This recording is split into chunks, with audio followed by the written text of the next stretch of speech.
வணக்கம் அக்கா, நான் தான் உங்கள் பூதி மேக்ஸ். ஓகே, ஸோ இந்த பதிவில் என்ன பார்க்க போகிறோம் அப்படின்னா, மார்ச் 16 நமக்கு என்டிபிசி CBT-1 போட்டித் தேர்வு 2025க்கான கால்ஃபருக்கான போட்டித் தேர்வு நடக்க உள்ளது. ஓகே, ஸோ இந்த எக்ஸாமில் லாஸ்ட் மினிட் நம்ம என்னென்னலாம் பண்ணலாம், எப்படி நம்ம ஒரு லாஸ்ட் ஒரு டூ மந்த் 3 மந்த் நம்ம இவ்வளோ நாட்கள் பார்த்திங்கன்னா ப்ரிப்பேர் பண்ணதை அந்த 90 நிமிடங்களில் எப்படி கரெக்டாக ப்ரெசென்ட் பண்ணிட்டு வருது. இங்கே நிறைய பேர் என்ன பண்ணுறோம் அப்படின்னா, நிறைய சின்ன சின்ன மிஸ்டேக்ஸ் ரெஸ்பான்ஸ்க்கு வெளியே வந்ததுக்கப்புறம் ஒர்ஸ்ட்டாக ஃபீல் பண்ணுறாங்க. சார், இதெல்லாம் நான் தப்பு பண்ணிட்டு வந்திருக்கேன், இதெல்லாம் நான் சரி பண்ணாலே நல்ல மார்க் வருதுன்ட்டு. ஸோ அப்போது இப்போ எக்ஸாமுக்கு பிஃபோர் அதெல்லாம் சரி பண்ணணும். இப்போ அது மாதிரியான ஒரு சின்ன சின்ன டிப்ஸ் நான் என்ன பண்ணுறேன் அப்படின்னா அதில் உங்களுக்கு நான் கொடுக்குறேன். அதே போல் கொஷின் எந்த தரத்தில் இருக்கும், எந்த லெவலில் இருக்கும் அப்படின்னு பார்க்கலாம்.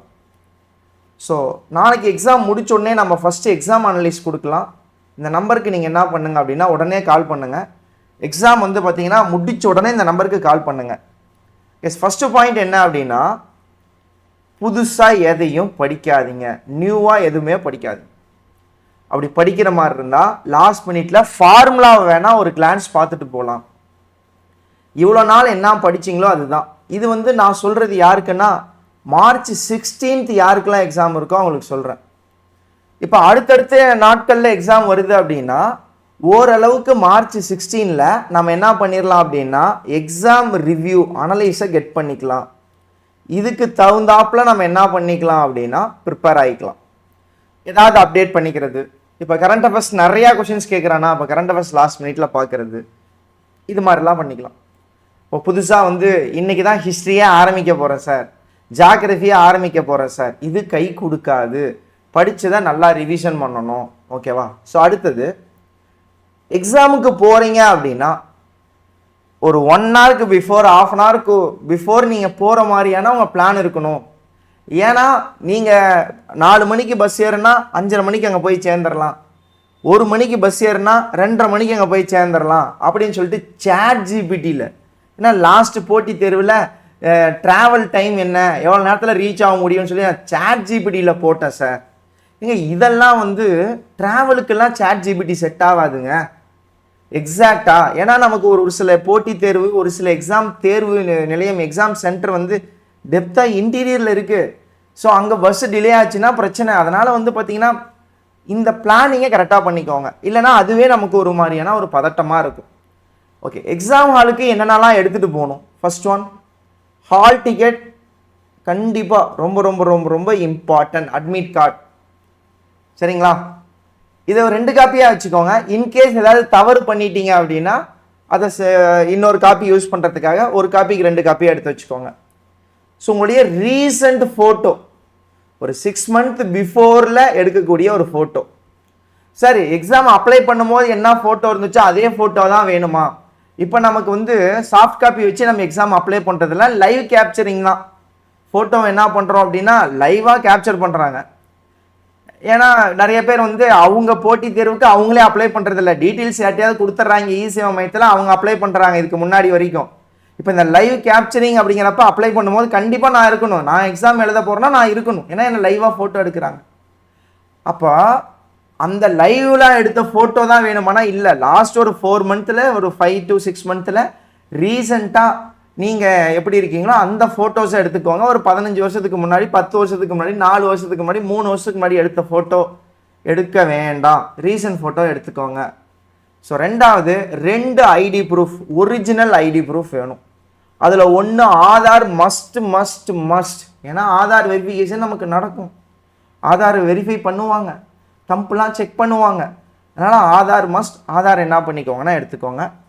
ரீசன்ட் ஃபோட்டோ ஒரு காப்பிக்கு 2 காப்பியாக வச்சுக்கோங்க. ஸோ ரெண்டாவது, நிறைய பேர் செயின் போட்டிருப்பீங்க, தோடு போட்டிருப்பீங்க, ரிங் போட்டிருப்பீங்க, அரணா கயிறு வெள்ளியில் போட்டிருப்பீங்க. தயவு செஞ்சு எந்த ஒரு மெட்டல் ரிலேட்டட் பொருளையும் எக்ஸாம் சென்டருக்கு எடுத்துகிட்டு போகாதீங்க. எடுத்துகிட்டு போனாலும் கழட்டி வைக்க சொல்லுவோம். அங்கே தான் பிரச்சனை வருது. சார், இது நான் சேஃபாக எங்கே சார் வைக்கட்டும், சேஃபாக இருக்குமா, இது மாதிரி ஒரு டவுட் வரப்போ நீ எக்ஸாமுக்கு எடுத்துகிட்டே போகாத நண்பா, வீட்லேயே எடுத்து வச்சுட்டு போயிரு நண்பா. அப்போ இன்னும் உனக்கு என்ன இருக்கும்னா ஒரு பதட்டம் இல்லாத, இதை பற்றின கவலை இல்லாமல் எக்ஸாமை மட்டுமே உன்னுடைய நோக்கமாக, எக்ஸாமில் இருக்கிற கொஷினை மட்டுமே கிராக் பண்ணுறதை பற்றி மட்டும் நீ யோசிச்சுட்டு இருந்தீங்கன்னா போதும். அச்சோ வெளில வச்சுட்டேனே ஏன்னா எடுத்துகிட்டு போயிடுவானா, இது மாதிரியான ஒரு சூழ்நிலைக்கு நீ இருக்கக்கூடாது. உனக்கு அந்த வந்து பார்த்தீங்கன்னா அன்கம்ஃபர்ட் ஜோனில் இருந்து படிச்சிருக்கலாம், பட் எக்ஸாம் எழுதும்போது ரொம்ப கம்ஃபர்டபுளாக இருக்கணும். அதையும் இதையும் சொல்லிட்டு ஏகப்பட்ட திங்கிங் இருந்தால் நீ இவ்வளோ நாள் படித்தது அந்த 1.5 மணி நேரத்தில் உன்னால் கொடுக்க முடியாது நண்பா. தெரிஞ்ச கொஷினே வந்தாலும் தப்பு பண்ணிட்டு வருவேன் நண்பா. ஏன்னா நீ நிதானமாக இருக்க மாட்ட. ஒரு நல்ல ஆஸ்பிரண்ட்டுக்கு வந்து இதெல்லாம் தேவை. அதனால் என்ன பண்ணுங்கன்னா வீட்லேயே இதெல்லாம் வச்சுட்டு போயிருங்க. இந்த வெரிஃபிகேஷனை நல்ல முறையில் முடிச்சுட்டு கம்முன்னு போய் தண்ணியை குடிச்சிட்டு உட்காந்துருங்க. ஓகே, இது ரொம்ப ரொம்ப இம்பார்ட்டன்ட். அடுத்தது 3வது பாயிண்ட், மிக முக்கியமான பாயிண்ட். எனக்கு 11 இயர்ஸாக இந்த ஃபீல்டில் எக்ஸ்பீரியன்ஸ் இருக்குது. 11 வருடங்களாக டீச்சிங்கில் இருக்கேன். அவ்வளோ மாணவர்களை பார்க்குறோம், பேசுகிறோம். எல்லாரும் சொல்கிறது, சார் 76 கொஷின் வரைக்கும் தான் வியூ பண்ணியே பார்த்தேன் சார், அடுத்து 24 கொஷின் என்ன இருந்ததுன்னே தெரில சார். சார் 82 கொஷின் தான் சார் போட்டேன் பார்த்தேன் சார், அடுத்து 18 கொஷினுக்கு டைமு பத்தலை சார். ஆனால் அந்த 18 கொஷினில் தான் சார் ஈஸியான கொஷினாக எனக்கு தெரிஞ்ச கொஷினாக இருந்துச்சு சார். அப்போ இதுக்கெல்லாம் காரணம் என்னன்னு நினைக்கிறீங்க அப்படின்னா, இப்போ ஒரு டாபிக் எடுத்துக்கலாம். ஏதோ ஒரு டாபிக் எடுக்குது. இப்போ ப்ராஃபிட் அண்ட் லாஸ், லாபம் மற்றும் நட்டம்னு ஒரு டாபிக் இருக்குது. நீங்கள் லாபம்னா என்ன, நட்டம்னா என்ன, லாப சதவீதம்னா என்ன, லாஸ் பர்சன்டேஜ்னா என்ன, மார்க்கெட் ப்ரைஸ்னா என்ன, குறிக்கப்பட்ட விலைனா என்னன்னு சொல்லி பேசிக் தெரியுது. அப்படிங்கிறதுனால போய் இந்த கொஷினை பார்த்தோன்னே நான் பார்த்த கொஷின் வந்துருச்சுன்னு சொல்லிட்டு டைம் அதிக நேரம் செலவழிக்க கூடாது. இந்த கொஷினை கால்குலேட்டிவாக இருக்கா இல்லையான்னு சொல்லி கொஷினை டாப் டு பாட்டம் ஆரம்பத்திலிருந்து முடிவு வரைக்கும் படிக்கும் பொழுதே எனக்கு என்ன தெரிஞ்சிடும்னா, இந்த கொஷின் டைம் எடுக்குமா எடுக்காதான்னு தெரிஞ்சிடும். இப்போ டைம் எடுக்கிற மாதிரி இருந்தால் மார்க் ஃபார் ரிவ்யூ, நான் திரும்ப வந்து இதை தொலைவி பிடிச்சி அட்டன் பண்ணுறதுக்கு எந்த இடத்துல கொஷின் நம்பர் இருக்குன்னு தெரியாதனால மார்க் ஃபார் ரிவ்யூ கொடுத்துட்டு அடுத்த கொஷினுக்கு மூவ் ஆன் ஆகிறேன். அப்படி போகிறவங்களுக்கு இந்த 18 கொஷினையும் அந்த டைமுக்குள்ளே கண்டிப்பாக பார்த்துருக்க முடியும். அப்போ தயவு செஞ்சு 100 கொஷினையும் முதல்ல பாருங்கள். அந்த 100 கொஷினில் உங்களுக்கு தெரிஞ்ச கொஷினே 50லேருந்து 60 கொஷினுக்கு மேலே இருக்கும். அந்த 50லேருந்து 60 மார்க்கை ரெடியாக எடுத்துடணும். ரொம்ப ஈஸியான கொஷினே அவ்வளோ இருக்கும். நமக்கு CBT 1ங்கிறது குவாலிஃபைங் நேச்சர் தான். நல்ல மார்க் எடுத்து குவாலிஃபை ஆகிட்டிங்கன்னா போதும். அப்போது நீங்கள் என்ன பண்ணுங்க அப்படின்னா, எல்லா கொஷினும் வேணும், கஷ்டமான கொஷினும் வேணும்னு ஏக்கம் எடுக்காதீங்க. முதல்ல ஈஸியான கொஷினை, டைம் குறைவாக இருக்கக்கூடிய கொஷினை முதல்ல அட்டன் பண்ணால் பழகுங்க. இதுக்கு தான் டெஸ்ட்டு, மார்க் டெஸ்ட் எடுத்து ப்ராக்டிஸ் பண்ணணுங்கிறது. இப்போ லாஸ்ட் மினிட்ல இதை மைண்டில் வச்சுக்கோங்க. மறுபடியும் போட்டி தேர்வு முடிச்சுட்டு, எக்ஸாம் முடிச்சுட்டு இந்த தப்பை பண்ணன்னு சொல்லாதீங்க. ஏற்கனவே இந்த தப்பு பண்ணியிருக்காங்க, நீங்களும் பண்ணியிருப்பீங்க, இவ்வளோ மாணவர்கள் பண்ணியிருக்காங்க. அப்போ அந்த தப்பை நான் பண்ணக்கூடாது அப்படிங்கிறதுல தான் நான் ஃபோக்கஸ்டாக இருக்கணும். ஓகே, ரெண்டாவது, ஸோ இப்போ அஃபிஷியல் மார்க் டெஸ்ட்டில் எனக்கு செக்ஷனல் வைஸ் இல்லை. ஆனால் செக்ஷனல் வைஸ் வந்து பார்த்தீங்கன்னா இந்த எக்ஸாமில் கூட இருக்கலாம். ஏன்னா லாஸ்ட்டாக நடந்த JEN டெக்னீஷியனில் மார்க் டெஸ்ட்டில் வந்து செக்ஷனல் வைஸ் இல்லாமல், ஆனால் அங்கே வந்து பார்த்தீங்கன்னா செக்ஷனல் வைஸ் கொடுத்துருந்தோம். என்னை பொறுத்த வரைக்கும் NTPC செக்ஷனல் வைஸ் கொடுத்துருந்தானா ஃபேர் பெட்டர். நான் செக்ஷனல் வைஸ் இல்லை சார், ஏதோ ஒரு 100 கேள்வி இருக்குன்னா கண்டிப்பாக மேக்ஸ்லேருந்து 30 கொஷின் தான் வருது, ரீசனிங்லேருந்து 30 கொஷின் தான் வருதுங்கிறத ப்ரிடிக்ட் பண்ண முடியாது. மேக்ஸில் 40 வந்திருக்கலாம், ரீசனிங்கில் கூட 40 வந்திருக்கலாம், எப்படி வேணாலும் வந்திருக்கலாம், என்னால் சொல்ல முடியாது. கண்டிப்பாக செக்ஷனல் வைஸ்ன்னு சொல்லி கொஷினை செட் பண்ணானா நான் அடித்து சொல்லுவேன், GK பார்ட்டில் கரண்ட் அஃபேர்ஸ் அதிக இம்பார்ட்டன்ட் ரோல் ப்ளே பண்ணியிருக்கோம். செக்ஷனல் வைஸ் இல்லாமல், தனித்தனியாக இல்லாமல் ஓவரால் கொடுத்துருந்தானா எப்படி கேட்குறான்னு தெரில. அதனால் வந்து பார்த்திங்கன்னா அங்கே எக்ஸாம் போயிட்டு வந்ததுக்கப்புறம் தான் தெரியும் செக்ஷனல் வைஸ் இருந்துச்சா இல்லையான்னு. ஆனால் அஃபிஷியல் மார்க் டெஸ்ட்டில் செக்ஷன் வைஸ் இல்லை. சரிங்களா? நிறைய பேர் நான் பார்த்தேன் பேட்டர்ன் சேஞ்சுடு அப்படின்னு சொல்லி ஒரு பேனிக். பேட்டர்ன்லாம் எந்த சேஞ்சும் இல்லை. சரிங்களா? இப்போ நீங்கள் வந்து ஏஎல்பி எக்ஸாமில் வந்து மேக்ஸ் ரீசனிங் அதிகமாக கேட்டான் சார், பட் ஆனால் அடுத்து வந்த டெக்னீஷியன்லாம் கரெக்டாக அவன் சொன்னபடி தான் கேட்டிருந்தான். ஸோ அதனால் வந்து பார்த்திங்கன்னா ஒன்றும் பயணிக்காதீங்க. நம்மளுடைய சிலபஸ் மேக்ஸ், ரீசனிங், GK இது 3 தான் NTPCக்கான சிலபஸ். அப்போ நீங்கள் போட்டித் தேர்வு கரெக்டாக போகணும், கொஷின்ஸை கரெக்டாக வியூ பண்ணணும், இவ்வளோ நாள் என்ன ப்ரிப்பேர் பண்ணிங்களோ அதில் இந்த 1.5 மணி நேரத்தில் கொடுக்க ட்ரை பண்ணணும். அடிச்சு விட்டுட்டு வராங்க. தயவு செஞ்சு நமக்கு நெகட்டிவ் மார்க் இருக்குது, 3 கொஷினுக்கு ஒரு கொஷின் 1 மார்க் வந்து நெகட்டிவ் மார்க்காக போகும். படிச்சு விட்டு வராதிங்க. இதுக்கு முன்னாடி போட்டித் தேர்வில் என்ன பண்ணீங்களோ அதை விட ஒரு படி பெட்டரா, 1% பெட்டரா இந்த போட்டித் தேர்வு பண்ணிட்டு வந்தீங்கன்னா சீக்கிரமாக வேலைக்கு போயிடுவீங்க. அடுத்தடுத்து சக்ஸஸ் பண்ணிடலாம். இன்னும் வந்து எனக்கு பாதி தான் சார் தெரிஞ்சது. ஒரு மாணவர் வந்து ரெஸ்பான்ஸ் கீ அனுப்புகிறாரு, ரேங்க் குறிஞ்சியில் அவர் ரோல் நம்பர் அடித்து பார்த்தா மார்க் 2 மார்க் வருது. 30 கொஷின் கிட்ட கரெக்டு, மீதி கொஷின்லாம் தப்பு. அடிச்சு விட்டு வந்துட்டேன் சார், எக்ஸாம் தான் கிளிக் ஆகுதுன்னு தெரியும், ஆனால் அடிச்சு விட்டு வந்துட்டேன் சார். தயவு செஞ்சு இந்த மைண்ட் செட்டுக்கு வந்தீங்கன்னாலாம் சீக்கிரம் சக்ஸஸ் பண்ண மாட்டீங்க. 40 கொஷின் தான் தெரியுது, 50 கொஷின் தான் தெரியுது, 50க்கு 50 போட்டுட்டு வாங்க. அதில் 1 2 உங்களையே அறியாமல் தவறு இருக்கலாம். இதுதான் உங்களுடைய நல்ல மதிப்பெண். இல்லை சார் அடிச்சு விடலாம், ஒரு வேளை பாஸ் பண்ணிட்டா அப்படிங்கிறதெல்லாம் ராங் ஸ்ட்ராட்டஜி. அப்படியெல்லாம் பாஸ் பண்ணவங்க யாரும் கிடையாது.